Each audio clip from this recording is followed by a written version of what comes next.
Video शुरू करने से पहले चैनल को सब्सक्राइब कर लीजिए और साथ में बेल आइकन को जरूर प्रेस कर दीजिए। देखिए, भारतीय जनता पार्टी 2017 में जब सत्ता में आने के पहले अपना लोक कल्याण संकल्प पत्र जारी किया था, हमने राष्ट्रवाद, सुशासन और विकास को मुद्दा बनाया था।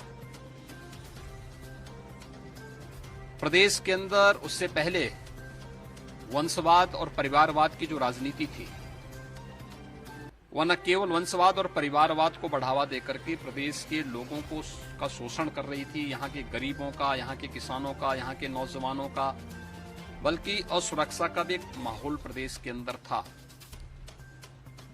हर तीसरे दिन प्रदेश में एक दंगा होता था। विकास, जब दंगे होंगे, कर्फ्यू लगेगा तो विकास स्वतः ही रुक जाएगा, और जब बेईमानी और भ्रष्टाचार जीन का हिस्सा बन जाएगा तो स्वाभाविक रूप से सुशासन के लक्ष्य को आप दूर दूर तक प्राप्त नहीं कर सकते। ये परिवारवादी, वंशवादी लोग यही करते थे उत्तर प्रदेश के अंदर। पिछले 5 वर्ष के दौरान हम लोगों ने प्रदेश के अंदर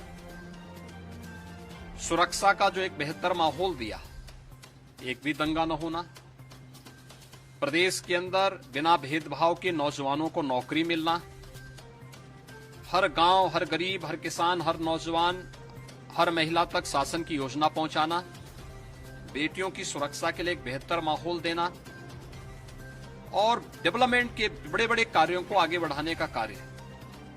पिछली सरकार मान्यवर कांसी राम जी के नाम पर और बाबा साहब अंबेडकर जी के नाम पर बनी हुई संस्थाओं का नामकरण, यानी उनका नाम हटा देती थी। हमारी सरकार ने यहां पर अपने उन स्थलों पर विकास के उन कार्यक्रमों को आगे बढ़ाया। देश की पहली रैपिड रेल दिल्ली मेरठ के बीच में चलने वाली है। देश का जो सबसे चौड़ा एक्सप्रेसवे वह दिल्ली और मेरठ के बीच में बनकर के तैयार हो गया है, उसका संचालन भी प्रारंभ हो चुका है। यानी जिस दूरी को 3 से 4 घंटे लगते थे, आज मात्र 40 मिनट में उस दूरी को तय किया जा रहा है। सहारनपुर में मां शाकंभरी के नाम पर विश्वविद्यालय, मेरठ में हॉकी के जादूगर मेजर ध्यानचंद जी के नाम पर स्पोर्ट्स यूनिवर्सिटी, अलीगढ़ में जाट आइकॉन जिन्होंने 1915 में ब्रिटिश कालखंड के दौरान भी भारत की एक स्वायत्त सरकार अफगानिस्तान के अंदर गठित कर दी थी, ऐसे राजा महेंद्र प्रताप सिंह जी के नाम पर एक विश्वविद्यालय की स्थापना। एशिया का सबसे बड़ा एयरपोर्ट इसी जनपद में जेवर में हम लोग स्थापित कर रहे हैं। डिफेंस कॉरिडोर का नोड एक अलीगढ़ में और आगरा में भी है। विकास की योजनाओं को जन जन तक पहुंचाना, सुरक्षा का एक बेहतर वातावरण देना, आस्था का सम्मान करना, गन्ना किसानों के गन्ना मूल्य का भुगतान। सपा बसपा कांग्रेस के शासनकाल में जितना गन्ना मूल्य का भुगतान नहीं हुआ था, उससे ज्यादा गन्ना मूल्य का भुगतान हमारी सरकार ने 5 वर्ष के दौरान 1,54,000 करोड़ रुपए का गन्ना मूल्य का भुगतान भी गन्ना किसानों को किया है। यानी बिना भेदभाव के विकास की योजनाओं को पहुंचाना, भेदभाव रहित पारदर्शी भर्ती की प्रक्रिया को संपन्न करके योजनाओं का लाभ देना और सबका साथ सबके विकास के मंत्र को अंगीकार करते हुए विकास की योजनाओं को मजबूती के साथ आगे बढ़ाने का कार्य हमारी सरकार ने और डबल इंजन की सरकार ने किया है। आपने देखा होगा कि 5 वर्ष तक दंगाई और पेशेवर अपराधी या तो प्रदेश छोड़ के भाग चुके थे या फिर वे जो हैं अपनी बेल रिजेक्ट करके जेलों में जा चुके थे।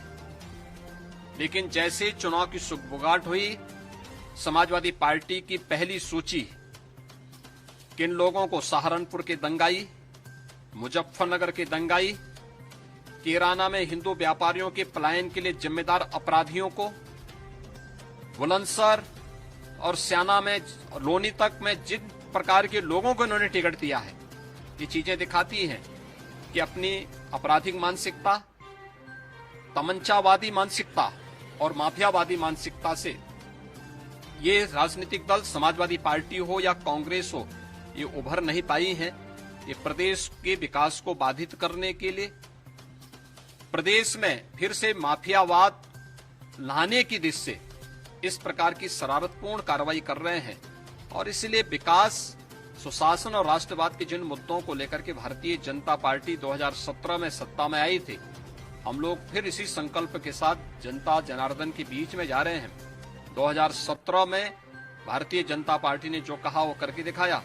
2022 में 10 मार्च को जब भारतीय जनता पार्टी की सरकार फिर से बनेगी तो भारतीय जनता पार्टी इन्हीं मुद्दों को मजबूती के साथ आगे बढ़ाने का कार्य करेगी।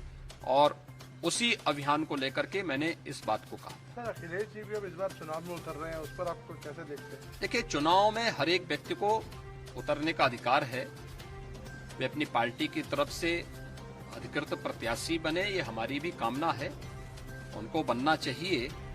लेकिन एक बात तो सामने आ गई है कि समाजवादी पार्टी आज बैकफुट पर आ चुकी है अपनी पहली सूची के बाद। अब उनकी हिम्मत नहीं हो पा रही कि अगली सूची वो जारी कर सकें, क्योंकि किसकी करें किसकी न करें। और अगर करते हैं, जिन जैसे पेशेवर माफिया और अपराधियों को इन्होंने पहली सूची में स्थान दिया, अगर ऐसे ही करते हैं तो जनता के सामने उनको मुंह दिखाने की स्थिति नहीं होगी। और इस वजह से वे लोग उससे काफी दूर दूर तक वे देखने को मिलेंगे। इनके परिवार के एक प्रमुख सदस्य पन्ना जी ने आपकी पार्टी ज्वाइन करी है। देखिए, वही कह रहे हैं ना कि उनको भारतीय जनता पार्टी और डबल इंजन की सरकार का प्रधानमंत्री मोदी जी की कार्यशैली पसंद आई।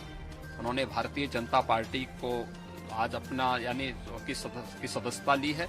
हम उनका स्वागत करते हैं और हमें विश्वास है कि अपर्णा जी भारतीय जनता पार्टी के साथ मिलकर के इस बृहद परिवार का हिस्सा बन करके भारतीय जनता पार्टी को मजबूती प्रदान करने और अपने सामाजिक सेवाओं को इस मंच के माध्यम से आगे बढ़ाने का कार्य करेंगे। धन्यवाद।